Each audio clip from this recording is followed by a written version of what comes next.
یہ اس ویڈیو کو نوٹ کر لیجئے، ان قریب یہ ویڈیو یہ ایک ثبوت کے طور پر آپ دیکھیں گے، اور انشاءاللہ اس ویڈیو میں جو بات میں نے کی ہے حق سچ ثابت ہوگی، آپ کی دعائیں رنگ لائیں گی۔ حضرت مولانا طارق جمیل صاحب اور ریونڈ کے یہ سب حضرات آپس میں مل جل کر، متحد ہو کر، متفق ہو کر پوری دنیا میں محبت، امن کا پیغام پہلے سے بڑھ کر دیں گے انشاءاللہ ثم انشاءاللہ۔ سب حضرات کو ہمارے ادارے کی طرف سے، ہماری پوری ٹیم کی طرف سے بہت بہت مبارک ہو۔ اللہ پاک ایسی خوشیاں آپ کو بار بار دیکھنا نصیب فرمائے۔ الحمدللہ ثم الحمدللہ، اس خوشی کے موقع پر ہمارے ادارے کی طرف سے آپ کو ایک زبردست خوشخبری سنائی جا رہی ہے۔ پوری دنیا سے تبلیغ سے محبت کرنے والے، مولانا طارق جمیل صاحب سے محبت کرنے والے، ریونڈ کے اجتماعی پروگرام سے محبت کرنے والے شدید پریشان تھے۔ وہ ریونڈ، وہ مرکز جہاں سے محبت کا، امن کا پیغام پوری دنیا میں مشرق مغرب شمال جنوب میں پھیل رہا تھا، وہ مولانا طارق جمیل صاحب جنہوں نے وہیں سے وہ سبق پڑھ کر پوری دنیا میں بہت اپنے خوبصورت انداز سے اس سبق کو پڑھایا، پوری دنیا میں محبت کا پیغام پہنچایا۔ لیکن مولانا طارق جمیل صاحب کی زبان سے اور مولانا طارق جمیل صاحب کے درد بھرے لہجے میں ایسی باتیں سن کر پوری دنیا کے تبلیغ والے سخت پریشان تھے، اور الحمدللہ سب نے دعائیں کی، سب نے اللہ پاک کے سامنے گڑ گڑا کر، بل بلا کر، تل ملا کر دعائیں کی۔ اللہم الف بین قلوبنا واصلح ذات بیننا۔ الحمدللہ ثم الحمدللہ، آپ حضرات کی دعاؤں کی برکت سے اتفاق کی شکلیں بن رہی ہیں۔ بابسوخ ذرائع سے ہمیں بیرون ملک سے کال آئی، جنہوں نے مولانا طارق جمیل صاحب سے اور حضرات سے رابطہ کیا، اور الحمدللہ محبت کی شکلیں اور اتفاق کی شکلیں بنتی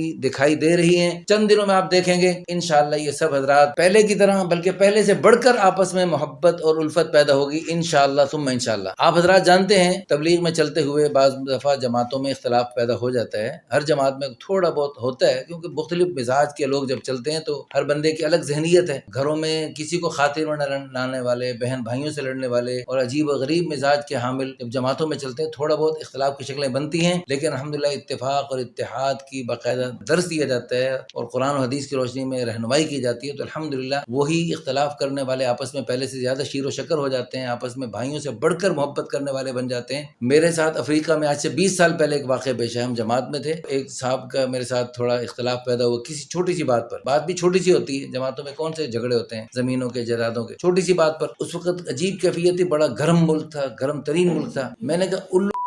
اور میں نے تھوڑا سا غصے کا اظہار کیا، اللہ اس کو بہت جزائے خیر عطا فرمائے، اس نے اسی وقت صبر شکر سے کام لیا، اور بلکہ آگے بڑھ کر اس نے میرے سے معافی بھی مانگی، میرے سے غلطی ہوئی، میں نے ایسی بات نہیں کرنی چاہیے تھی جو آپ کو بری لگی۔ تو الحمدللہ 20 سال پرانا واقعہ اور اب تک وہ ہمارا جگری یار ہے، اور ہمارا آپس میں محبت الفت، بلکہ ہمارا لمبا سفر تھا 4.5 مہینے کا، اور کچھ عرصے بعد دوبارہ وہ جماعت جمع ہوئی اور دوبارہ ہم ایک تشکیل میں 15 دن کے لیے اکٹھے گئے۔ تو انہوں نے کہا جی دیکھو اللہ پاک نے ہمیں کیسے افریقہ میں جمع کیا، دوبارہ پاکستان میں جمع کیا، اور انشاءاللہ اللہ ہمیں جنت میں بھی جمع فرمائیں گے۔ مزاحیہ انداز سے انہوں نے کہا بھی جب جنت میں جائیں گے تو جنت میں بھی انشاءاللہ پھر ایک دوسرے کی ضیافت کریں گے، اور اس ضیافت کی مشق ابھی سے کرتے ہیں، اور اس نے میرے اوپر ڈال دی اور مجھے ضیافت پوری جماعت کی کرنی پڑی۔ تو جماعتوں میں ایسی محبت بھری فضائیں بنتی ہیں اور ایسی الفتیں، اللہ کی قسم جماعتوں میں ایسی محبت الفت ملتی ہے جو اپنے سگے بھائیوں بہنوں میں اور عزیز خونی رشتوں میں وہ محبت نہیں ہوتی جو جماعتوں میں محبت ہوتی۔ تو یہ حضرات کی آپس میں تھوڑی بہت جو بات بنی ہے، اور یہ انشاءاللہ ثم انشاءاللہ پہلے سے بڑھ کر محبتیں پیدا ہوں گی، اور آپ حضرات کی دعائیں رنگ لائیں گی۔ مزید یہ دعائیں جاری رکھیے، اللہ تعالیٰ آپ کو بہت بہت جزائے خیر عطا فرمائے۔